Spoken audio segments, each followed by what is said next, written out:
নিশ্চয়ই আপনারা খেয়াল করেছেন বিগত কিছুদিন যাবত যত ধীরে ধীরে জিনিসটি তৈরি হয়েছে যে বাংলাদেশের অধিকাংশ জনগণের সমর্থন, আগামীতে যদি একটি স্বচ্ছ নিরপেক্ষ নির্বাচন হয়, বাংলাদেশের অধিকাংশ মানুষের অধিকাংশ ভোটারের সমর্থন এই দল পাওয়ার সম্ভাবনা যত বেশি উজ্জ্বল হয়েছে, তত বেশি দেখেছেন বিএনপিকে মিডিয়া ট্রায়ালের সম্মুখীন করা হচ্ছে।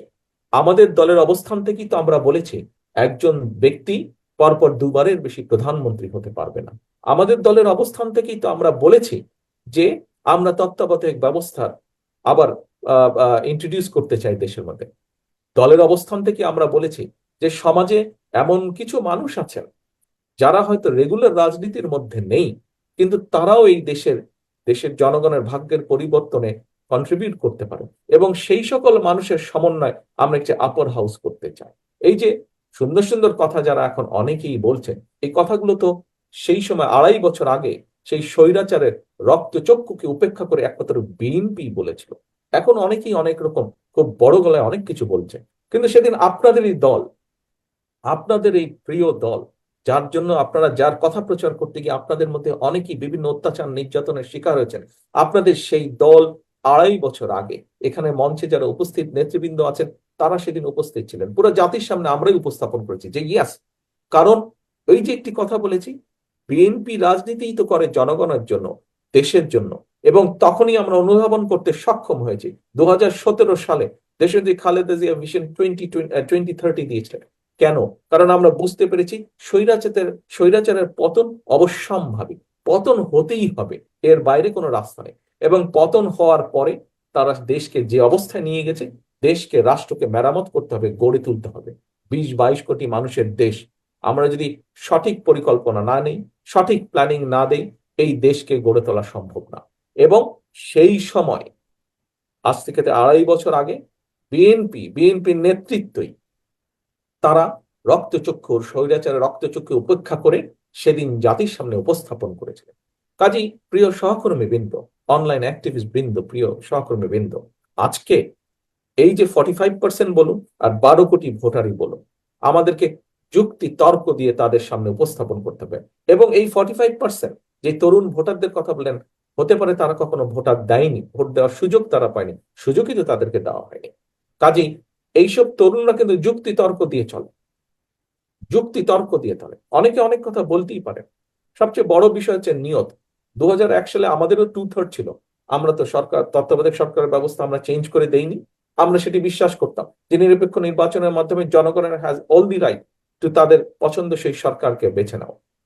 প্রিয় সহকর্মীবৃন্দ, একটি কথা আমি কিছুদিন আগেও বলেছিলাম,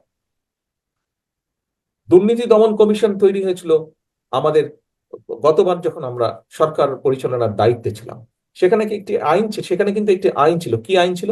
দুর্নীতি দমন কমিশন তাদের ইচ্ছা মতন যে কোনো ব্যক্তির বিরুদ্ধে যদি সন্দেহ হয় তার বিরুদ্ধে ইনভেস্টিগেট করতে পারবে, কোনো সরকারের পারমিশন লাগবে না।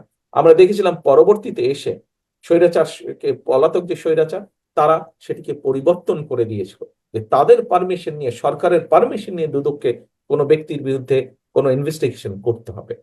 প্রিয় সহকর্মীবৃন্দ, এই দুটো এক্সাম্পল আপনাদের সামনে কেন আমি দিলাম? এক্সাম্পল দুটো, আরো অনেক এক্সাম্পল আছে, সময় কম, আমি দুটো এক্সাম্পল আপনাকে দিলাম। দুটো এক্সাম্পল দিয়ে আমি আপনাদের সামনে তুলে ধরতে চাইলাম ইট ইজ ইন্টেনশন। বিএনপি যদি স্বৈরাচারের মতন তার নিয়ত খারাপ থাকতো, তাহলে 2/3 মেজরিটি আমাদের ছিল। পরবর্তীতে আমরা দেখেছি 2008 সালে ষড়যন্ত্র নির্বাচনের মাধ্যমে 2/3 মেজরিটি তাদেরকে দেওয়া হয়েছিল। কিন্তু তারা, যেহেতু তাদের নিয়ত ভালো ছিল না, সেই জন্য তারা সরকার ব্যবস্থা পরিবর্তন করেছিল, তত্ত্বাবধায়ক সরকার ব্যবস্থা। যেহেতু তাদের নিয়ত ভালো ছিল না, সেই জন্য তারা দুদকের আইন পরিবর্তন করেছিল। কিন্তু হতে পারে আমাদের কিছু কিছু ক্ষেত্রে হয়তো আমরা সফল হতে পারিনি, কিন্তু আমাদের নিয়ত ঠিক ছিল। 2/3 থাকার পরও বাংলাদেশ জাতীয়তাবাদী দল, দেশনেত্রী খালেদা জিয়া পরিবর্তন করেননি সরকারের ব্যবস্থা।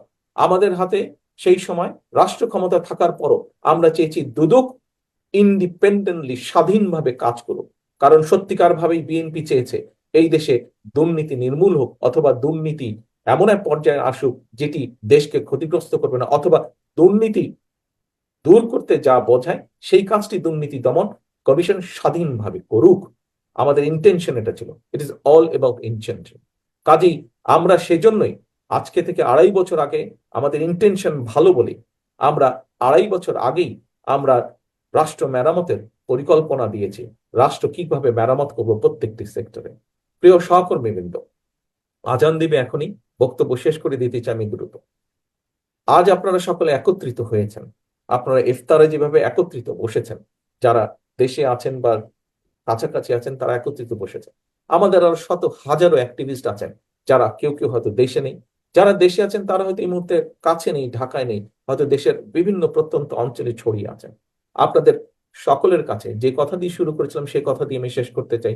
সকলের কাছে আমার একান্ত আহ্বান থাকবে, অনুরোধ থাকবে। হতেই পারে আমাদের মধ্যে কিছু কিছু মত পার্থক্য থাকতে পারে হয়তো, কিন্তু আপনাদেরকে এই দলের, এই আদর্শের, বাংলাদেশ জাতীয়তাবাদী যে আদর্শ, সেই আদর্শের আপনাদেরকে প্রয়োজন যে কোনো সময় থেকে সবচাইতে বেশি প্রয়োজন। এই মুহূর্তে একমাত্র আপনাদের পক্ষেই সম্ভব, আপনারা যদি সকলে ঐক্যবদ্ধভাবে কাজ করেন, আপনাদের পক্ষেই সম্ভব আগামী দিনে বিএনপি বাংলাদেশকে, বাংলাদেশের জনগণের জন্য কি করতে চায়, যুক্তি তর্ক দিয়ে সেগুলো জনগণের সামনে উপস্থাপন করা, যুক্তি তর্ক দিয়ে সেই 45% কাছে নিয়ে যাওয়া, যুক্তি তর্ক দিয়ে ঘরে ঘরে মানুষের কাছে পৌঁছে দেওয়া।